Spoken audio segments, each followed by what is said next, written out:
हैं। आप सभी साथियों को बता दूं, भगवान कहां देखा।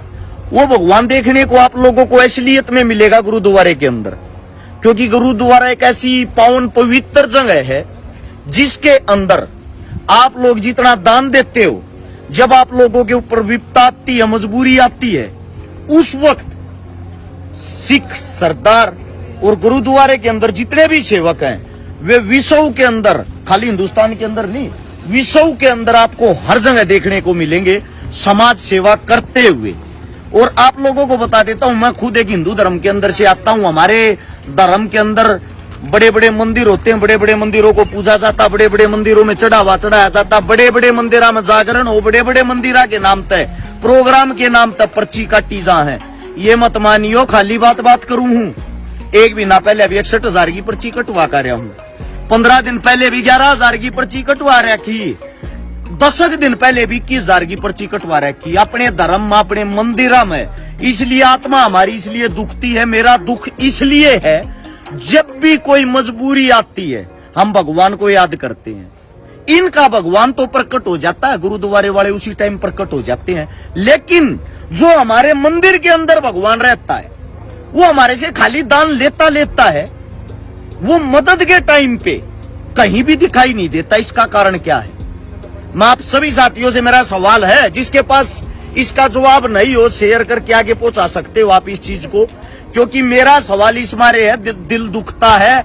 हम भगवान से उम्मीद करते हैं, भगवान से विनती करते हैं मजबूरी में, ये मालिक हमारे पे अपना विश्वास बनाए रखे, और हम आज मजबूरी में फंस रहे, हमारे काम आ। उस टाइम पर हमारे मंदिर वाले भगवान कहां चले जाते हैं? आप लोग देखना, हमारे हालात हमारे धर्म को बदनाम करने के लिए इतने छोटे हो रहे हैं। शनिवार वाले दिन जो भीख मांगते हैं, भीख मांगने वाले भी शनि देव बने पाओगे। सोमवार वाले दिन भीख मांगने वाले शिव जी का रोल अदा कर देते हैं। थू है ऐसे आदमियों पे। यानी कि हमारे भगवान अब इतने सस्ते हो गए क्या? 500 रुपए की ड्रेस आई, वो पहन का हाथ में डोली ठाकर रुपये इकट्ठे करते घूमो। असलियत में अगर धर्म का मतलब जानना, भगवान का मतलब जानना, इनसे सीखो। ये जीते जागते भगवान इसलिए हैं। भगवान होता कौन है? जब मेरे पर मुसीबत आ जाए, मजबूरी आ जाए, मैं हाथ जोड़ कर खड़ा हो जाऊंगा, हे मेरे मालिक मेरी सेवा कर। और उससे टाइम मेरे 5-4 साथी आ जाए, हाँ भाई बता क्या सेवा चाहिए इतना, वही तो भगवान होते जो मजबूरी में याद किए जाते हैं। तो मजबूरी में गुरुद्वारा सिख समाज हर समय आगे आता है, हर समय जी जान की बाजी लगाता है। ऐसा हमारे आदमियों के अंदर क्यों नहीं है? मैं आप लोगों में फर्क नहीं बता रहा, मैं आप लोगों को ये बता रहा हूं, अगर मंदिर भी है काम करने लग जाए, मंदिरों के अंदर से भी ऐसे दान आने लग जाए, जैसे दान मंदिरों में हम देते हैं मजबूरी के टाइम, मंदिर ऐसे ही साथ देने लग जाए, तो मेरे हिसाब से हमारे धर्म में दान देने वाले, सेवा करने वाले कई गुना बढ़ जाएंगे। अभी एक बहुत बड़ा आंदोलन हुआ था दिल्ली के चारों तरफ से, आप सभी को पता होगा, जिसको किसान आंदोलन बोलते हैं। एक भी मंदिर के अंदर से चंदा और दान नहीं आया था। बहुत बड़े बड़े मजबूरियां आई हैं, बाढ़ पीड़ित, मेरे हिसाब से आधा पंजाब आधा हरियाणा हो रहा है। मैंने कहीं नहीं सुन लिया कि मंदिर वाले भी लंगर लगा रहे, मंदिर वाले भी सेवा कर रहे। हो सकता है 1-2% जरूर कर रहे हूं, लेकिन 98% तो नहीं कर रहे ना। उसी के हिसाब से अगर आप गुरुद्वारे हम देखोगे तो गुरुद्वारे 100 है तो 100 के 100 सेवा कर रहे हैं। 100 के 100 ने अपने भंडार, अपने दरवाजे खोल रखे हैं कि आप यहीं रहो, यहीं खाओ, यहीं जब तक लंगर चलता रहेगा, जब तक आप लोगों की जो पीड़ा है वो नहीं मिट जाती। इस मारे हमें सीखने की जरूरत है। आप लोग पढ़े लिखे हो, पढ़े लिखे हिंदुस्तान से आते हो, कम से कम मूर्खों वाली जिंदगी अब तो मत जियो।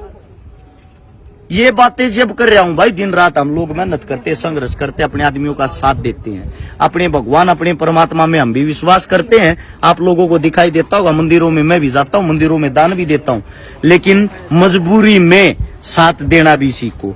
आप सभी साथियों से यही विनती थी।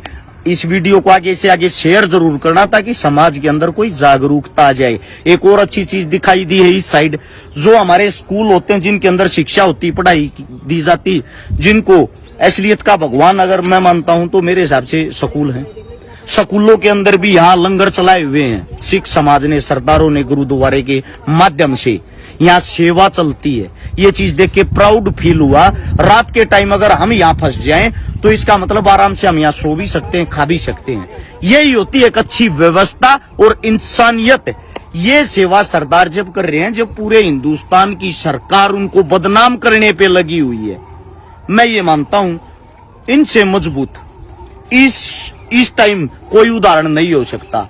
एक सिख, एक मुसलमान जिनके खिलाफ सरकार 24 घंटे रहती है और फिर भी संघर्ष कर रहे हैं, संघर्ष के अंदर लड़ना सीख रहे हैं, अपने बच्चों को कामयाब कर रहे हैं। एक और बहुत अच्छी चीज दिखाई दी, गुरुद्वारे के अंदर अगर अफसर मंत्री भी आता है वो भी आम आदमी के जूते पुलिस करता है। और हमारे अंदर एक ग्रुप डी में चपड़ासी लाग रहा हो ना, उसमें भी इतनी बड़ी मरोड़ पाओगी कि जूते ठानिया मंदिर में न्यारा पाऊंगा, उसकी जोत लानिया न्यारा पाऊंगा, और भाई साहब आ गया गेता हटियो। ये व्यवस्था, ये फर्क हमारे में और इनमें, इसलिए हमें सीखने की जरूरत है। आप लोग युवा हो, शिक्षित हो, जागरूक हो, इसीलिए मुझे दुख होता है ये चीजें देख के। सीखना सिखाना जिंदगी जो मुझे फील हुआ, मेरे धर्म वाले भले ही मुझे गाली दें बेशक, लेकिन गाली वो दें जिनको ये बात झूठ साबित करनी आती हो। और धर्म के ठेकेदार भी हमारे तो वो बन रहे हैं जिनके घर में कभी जोत नहीं लगती, जिनको भगवान के नाम का ही नहीं पता। अंध भगत मत बनो, भगत बनो। सभी साथियों का धन्यवाद, आप लोगों ने इतने प्यार से मेरी बात सुनी। अच्छा लगे तो